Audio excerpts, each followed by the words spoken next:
Hello friends. H P exam crack में आपका स्वागत है। तो फ्रेंड्स, आज हम H P S S C द्वारा जो समय समय पर कंडक्ट किए जाते हैं विभिन्न एग्ज़ाम, उसमें पूछे गए प्रीवियस ईयर क्वेश्चन पेपर्स और उसमें पूछे गए क्वेश्चंस को डिस्कस करेंगे, जो कि आपके आने वाले जितने भी एग्ज़ाम्स हैं उनके लिए काफ़ी हेल्पफुल रहेगी। तो चलिए शुरू करते हैं। तो इस वीडियो का हमारा जो फर्स्ट क्वेश्चन है वो है, संयुक्त राष्ट्र का जो विश्व युवा कौशल दिवस है निम्नलिखित में से किस तारीख को मनाया गया। तो फ्रेंड्स, जो वर्ल्ड यूथ स्किल्स डे है ये मनाया जाता है आपका हर साल 15 जुलाई को। और कब से मनाया जाता है? ये मनाया जाता है 2014 से। और 2014 में पहली बार ये मनाया गया था। जो वर्ल्ड यूथ स्किल डे है, ये जो संयुक्त राष्ट्र है यूएन, इसकी जो सिक्योरिटी काउंसिल है उसने ये निर्णय लिया था कि हर साल हम 15 जुलाई को वर्ल्ड यूथ स्किल्स के दिवस के रूप में मनाएंगे। और जो 2021 है, 2021 में भी ये मनाया गया है और इसकी जो थीम रही है वो है री imaging youth skills post pandemic. एक बार फिर से आपको मैं थीम बता देता हूँ, री imaging youth skills post pandemic. तो ये आपकी रही है थीम 2021 के लिए। तो चलिए नेक्स्ट क्वेश्चन देखते हैं क्या है। हिमाचल प्रदेश का जो लोकप्रिय साहसिक खेल है इनमें से कौन सा है? तो आपके पास ऑप्शन दिए गए हैं, जो आपका माउंटेन साइकिलिंग है, ट्रैकिंग है, पैराग्लाइडिंग या फिर ये सभी। तो देखिए ये सभी है, ये आपके ऑल ऑफ दीज इसका राइट आंसर होगा, क्योंकि जो पॉपुलर एडवेंचर स्पोर्ट्स है हिमाचल में, ये तीनों ही खेले जाते हैं। नेक्स्ट है, हिमाचल प्रदेश विश्वविद्यालय के प्रथम उप कुलपति कौन थे? तो जो प्रथम उप कुलपति थे हिमाचल प्रदेश के वो थे डॉक्टर आर के सिंह। तो ऑप्शन डी जो है ये आपका करेक्ट हो जाएगा। आपको कमेंट बॉक्स में बताना है कि जो वर्तमान में जो हिमाचल प्रदेश विश्वविद्यालय है उसके उप कुलपति कौन है। और जैसा कि आपको पता ही होगा, जो कुलपति होते हैं विश्वविद्यालय के वो हमेशा राज्य के जो राज्यपाल होते हैं वो हमेशा चांसलर होते हैं, और वाइस चांसलर वो मनोनीत किए जाते हैं। चलिए नेक्स्ट देखते हैं। हिमाचल प्रदेश के निम्न किस ज़िले में कोई शहरी आबादी नहीं है? तो हिमाचल प्रदेश, जैसा कि आप जानते हैं, यहाँ पे मैक्सिमम जो पॉपुलेशन है वो रूरल एरिया में रहती है। लेकिन आपसे पूछा गया है कि ऐसा कौन सा जो दो डिस्ट्रिक्ट है, और कौन सा डिस्ट्रिक्ट है जिसमें एक भी कोई भी शहरी आबादी नहीं है। तो इस तरह के हिमाचल में दो डिस्ट्रिक्ट है, लेकिन आपके पास ऑप्शन ए जो दिया गया है लाहौल एंड स्पीति, ये इसका करेक्ट होगा। और दूसरा जो डिस्ट्रिक्ट है वो है किन्नौर। किन्नौर और लाहौल स्पीति दो ऐसे डिस्ट्रिक्ट है जिसमें एक भी कोई शहरी आबादी नहीं है। और इसके बारे में थोड़ा और जान लेते हैं। इस क्वेश्चन को इस तरह से भी पूछा जा सकता था कि हिमाचल प्रदेश में वो कौन सा ज़िला है जहाँ पर शहरी आबादी की जो प्रतिशत है वो सबसे ज़्यादा है। तो उस केस में इसका राइट आंसर होता शिमला। शिमला में जो आपकी सबसे ज़्यादा अर्बन पॉपुलेशन है, और कितनी है? तो वो है आपकी 24.77%। टोटल जो वहाँ की पॉपुलेशन है, जो कि 8,13,384 है। 8,13,384, ये वहाँ शिमला की टोटल पॉपुलेशन है। और इसमें से जो शहरों में रहते हैं वो है 2,01,500। तो परसेंटेज जब हम इसका करेंगे तो वो 24.77% आएगा। और ये जो परसेंटेज है ये हिमाचल में सबसे ज़्यादा है। और इस क्वेश्चन से एक फैक्ट और है, हिमाचल प्रदेश की टोटल अर्बन पॉपुलेशन है वो कितनी है? वो है आपकी 6,88,704।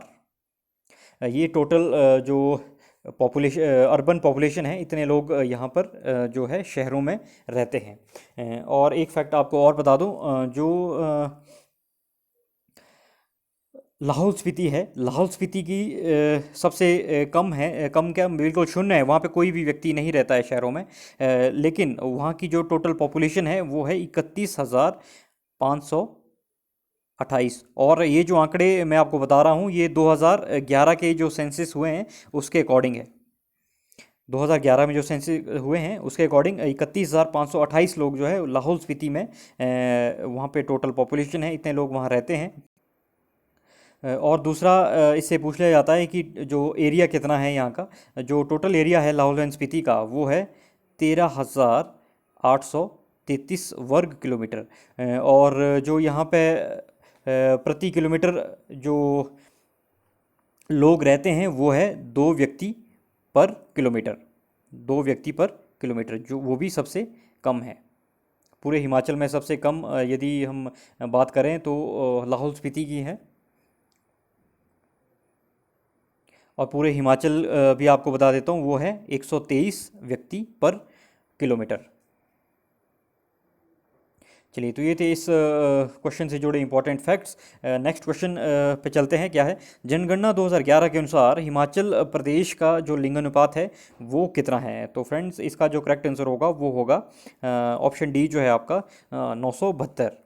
नेक्स्ट है आपका, निम्नलिखित में से किस अनुसूचित जनजातीय समुदाय की जनसंख्या हिमाचल प्रदेश में सर्वोच्च है? तो आपको बताना है कि किस जनजाति की जो अनुसूचित जनजाति है उसकी जो जनसंख्या है हिमाचल प्रदेश में सबसे हाईएस्ट है। तो इसका जो करेक्ट आंसर होगा वो होगा आपका ऑप्शन सी जो है गद्दी। और गद्दी जो समुदाय के लोग हैं सबसे ज़्यादा कहाँ पाए जाते हैं? ये पाए जाते हैं आपके हिमाचल प्रदेश के जो चंबा डिस्ट्रिक्ट में। नेक्स्ट क्वेश्चन पे चलते हैं। क्या है? The municipal committee of Shimla was dissolved in. Shimla की जो नगर पालिका कमेटी है वो किस वर्ष भंग कर दी गई थी?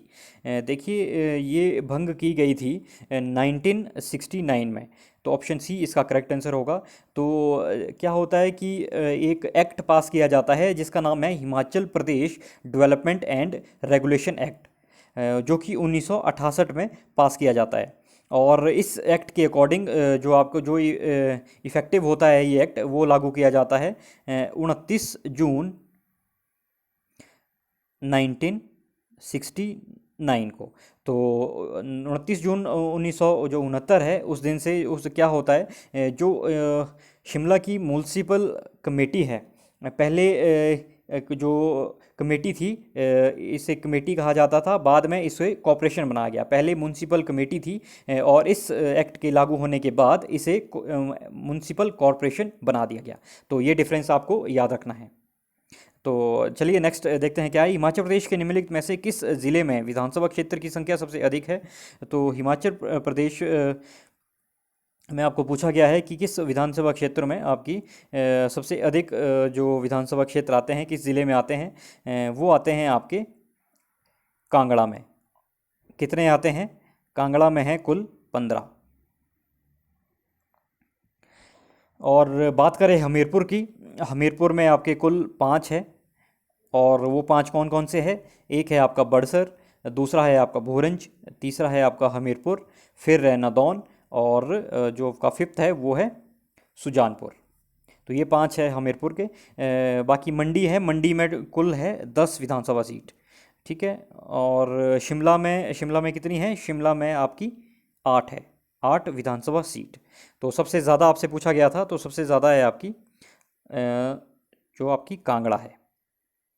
और कुल अगर पूछा जाए कि कुल विधानसभा सीट्स कितनी हैं, वो है 68 विधानसभा सीट। और लोकसभा की सीट भी कई बार पूछ लिया जाता है। तो लोकसभा की है आपके पास हिमाचल में 4 सीट्स, और राज्यसभा से पूछ ली जाए तो वो है 3। ये फैक्ट्स आपको याद रखने हैं। तो चलिए नेक्स्ट क्वेश्चन देखते हैं। क्या है?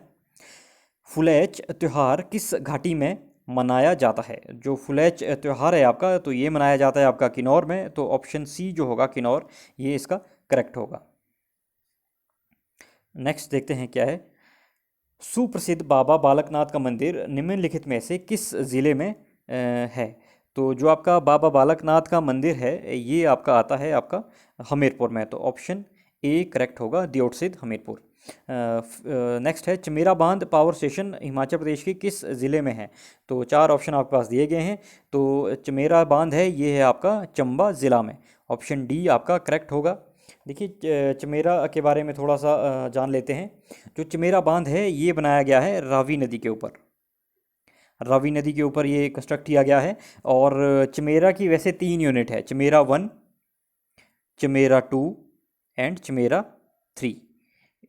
और चमेरा 1 जो है ये है आपका 500 मेगावाट का। जो चमेरा 2 है ये है आपका 300 मेगावाट का। और चमेरा जो 3 है ये है आपका 231 मेगावाट का। ये कैपेसिटी आपको याद रखनी है। चमेरा 1 जो इंस्टॉल किया गया था, देखिए फ्रेंड्स, इसमें 180 मेगावाट के 3 टरबाइन लगाए गए हैं। तो 3 × 180 इसकी कैपेसिटी है। 3 × 180। और इसका मतलब है कि 180 का एक टरबाइन है, तो इस तरह के 3 टरबाइन यहाँ पे इंस्टॉल किए गए हैं। तो कुल कैपेसिटी इसकी होगी 540 मेगावाट। और चमेरा जो 2 है उसकी कुल कैपेसिटी है 300 मेगावाट। तो यहाँ पर 100 जो आपके 100 मेगावाट के 3 टरबाइन है, तो 100 × 3 इसकी कैपेसिटी है। और चमेरा 3 जो है यहाँ पे इसकी टोटल कैपेसिटी है 231 मेगावाट। और यहाँ पे 77 जो मेगावाट का एक टरबाइन है, तो 3 × 77 ये इसकी रहेगी इंस्टॉलेशन कैपेसिटी। तो इस तरह के ये फैक्ट्स आपको याद रखने हैं, कई बार पूछ लिए जाते हैं। चलिए नेक्स्ट देखते हैं क्या है। निम्नलिखित में से कौन सा औद्योगिक क्षेत्र हिमाचल प्रदेश के सोलन ज़िले में नहीं है? तो 4 ऑप्शन आपके पास दिए गए हैं। देखिए, बद्दी परमाणु बरोटीवाला आपके सोलन ज़िला में है, लेकिन राजा का बाग जो है ये इसका करेक्ट आंसर होगा, ये सोलन ज़िला में नहीं है। नेक्स्ट है, निम्न में से कौन सा वन्य जीव अभयारण्य सतलुज नदी के तट पर अवस्थित है? देखिए, सतलुज नदी के तट पर आपसे पूछा गया है कि कौन सा वन्य जीव अभयारण्य स्थित है। तो सतलुज नदी के तट पर स्थित है आपका रूपी भावा, जो कि किन्नौर में है, रूपी भावा। और इससे जुड़े और आपको थोड़े से फैक्ट्स बता देता हूँ। कुल जो वाइल्ड लाइफ सेंचुरीज़ है हिमाचल में, वो है इस टाइम 32। और 3 यहाँ पे है रामसर जो वेटलैंड साइट्स है, और 5 है आपके जो कि नेशनल पार्क है। ठीक है, ये फैक्ट्स आपको याद रखने हैं। चलिए नेक्स्ट देखते हैं कौन सा है। हिमाचल प्रदेश के निम्नलिखित में से कौन से ज़िले में वनाच्छेदित जो क्षेत्रफल का प्रतिशत निम्नतम है? आपको बताना है। देखिए, 2019 में एक फॉरेस्ट सर्वे की एक रिपोर्ट आई है। उसके अनुसार हम देखेंगे कि कौन से कहाँ पर जो ज़िले में वनाच्छेदित क्षेत्रफल है वो सबसे कम है। तो 4 ऑप्शन आपके पास दिए गए हैं: किन्नौर, कुल्लू, लाहौल तथा स्पीति तथा ऊना। तो इनमें से आपको देख बताना है कि सबसे कम किस ज़िले का है। तो सबसे कम बात करें तो वो है आपकी लाहौल एंड स्पीति में। ऑब्वियस सी बात है, क्योंकि आपका पूरा शीत मरुस्थल है, वहाँ पे वेजिटेशन इतने आसानी से उग नहीं पाती है। तो कोल्ड डिज़र्ट भी इसे कहा जाता है मैक्सिमम एरियाज़ का। तो यहाँ पर कितनी है? और मात्र यहाँ पर 1.16% ये है आपका जो एरिया है। इतने एरिया पे वहाँ पे वन पाए जाते हैं, मात्र 1.16% पे, जो कि हिमाचल में सबसे लोएस्ट है। और इस क्वेश्चन को आपको इस तरह से भी पूछा जा सकता है कि सबसे हाईएस्ट कौन सा है? हिमाचल प्रदेश में सबसे ज़्यादा वन आच्छादित क्षेत्रफल है, वो प्रतिशत उसका किस ज़िले का है? तो अगर ये क्वेश्चन पूछा जाता तो आपका आंसर होता सिरमौर। सिरमौर। तो सिरमौर का कितना है? ये है 49.23%, जो कि हाईएस्ट है हिमाचल में। ठीक है, और आपको बता दें इस ऑप्शन में किन्नौर भी बताया गया है। तो किन्नौर का है आपका 10.9%। और कुल्लू है, कुल्लू का है आपका 35.91%। ऊना है, ऊना का है आपका 41.06%। और शिमला है, शिमला का भी आपको बता देता हूँ क्योंकि शिमला भी कई बार पूछ लिया जाता है। तो शिमला का है आपका सेकंड हाईएस्ट 47.14%।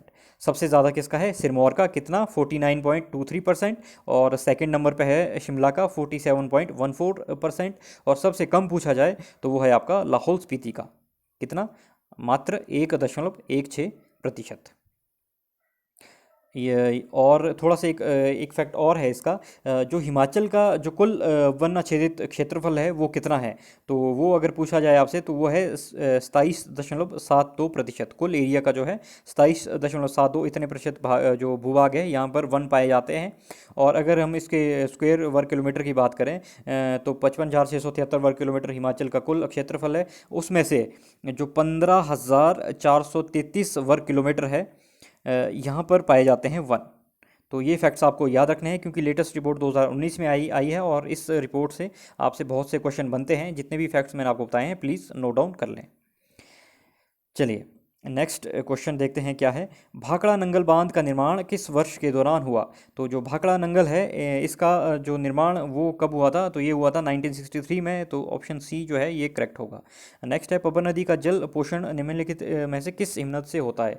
तो जो पब्बर नदी है, जैसे कि आप जानते हैं, पब्बर नदी शिमला ज़िला में जो रोहड़ू है, रोहड़ू के समीप से बहती है।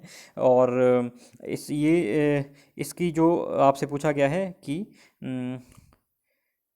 कौन सा ग्लेशियर है जो पब्बर नदी को फीड करता है? तो वो है आपका चंद्रा हिमनद। तो ऑप्शन ए जो है ये करेक्ट होगा। ऑप्शन ए नहीं, माफ़ करिए, चंद्रनाहन, चंद्रा नहीं चंद्रनाहन, ऑप्शन डी चंद्रनाहन। क्योंकि जो चंद्रा है ये आपका लाहौल स्पीति में है, तो ये नहीं होगा। और भागा, ये भी चंद्र और भागा नदी निकलती है और लाहौल स्पीति में तांदी के नामक स्थान पर मिलती है, और वहाँ से आगे ये चिनाब जो नदी है उसे कहा जाता है फिर। और लेकिन आपसे पूछा गया था पब्बर का, तो पब्बर नदी का होगा चंद्र नाहन। तो ऑप्शन डी जो है ये करेक्ट होगा। नेक्स्ट है, निम्नलिखित में से कौन सा दर्रा छाया की घाटी से प्रसिद्ध है? तो वैली ऑफ शेडो किसे कहा जाता है? तो ये कहा जाता है आपका जो पिन पार्वती वैली है। तो ऑप्शन ए करेक्ट होगा। नेक्स्ट है, सुशर्मा परिवार की मूल गद्दी कहाँ पर थी? तो सुशर्मा परिवार की जो मूल गद्दी थी ये थी मुल्तान में, जो कि वर्तमान में पाकिस्तान में स्थित है।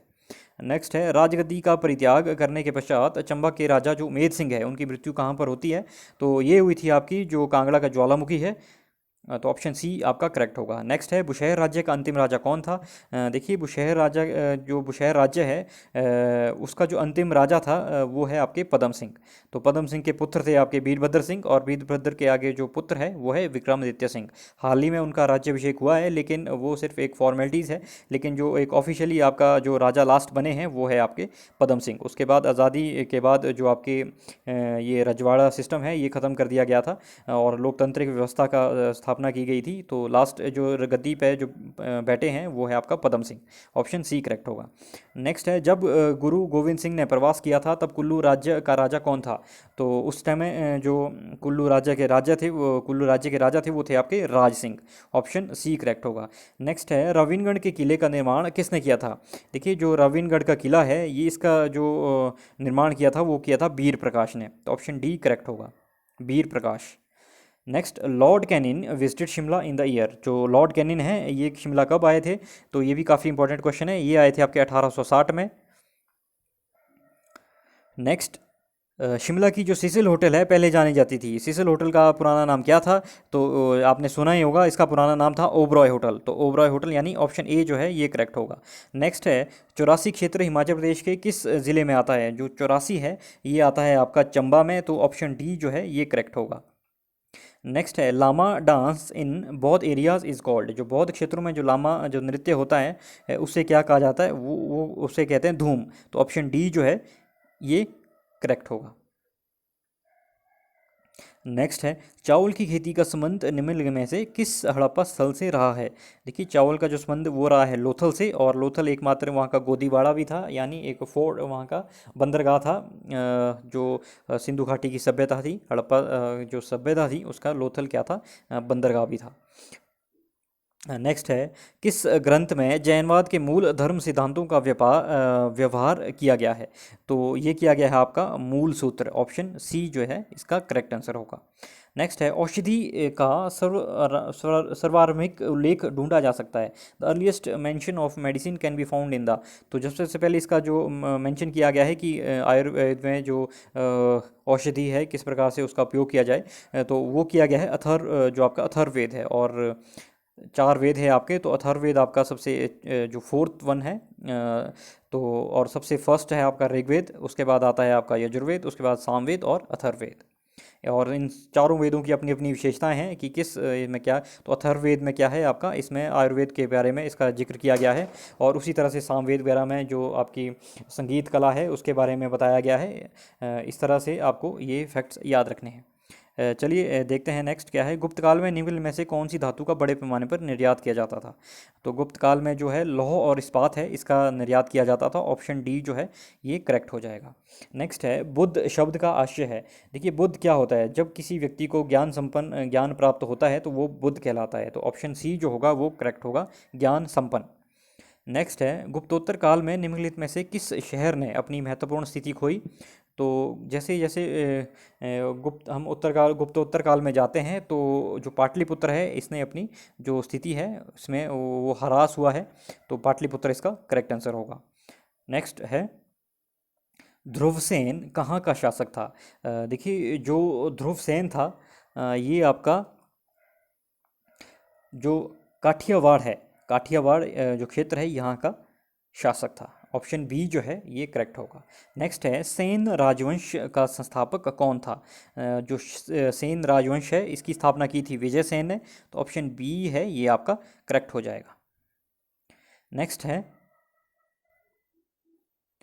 एकमात्र सुल्तान जिसने स्वयं को खलीफा घोषित किया था।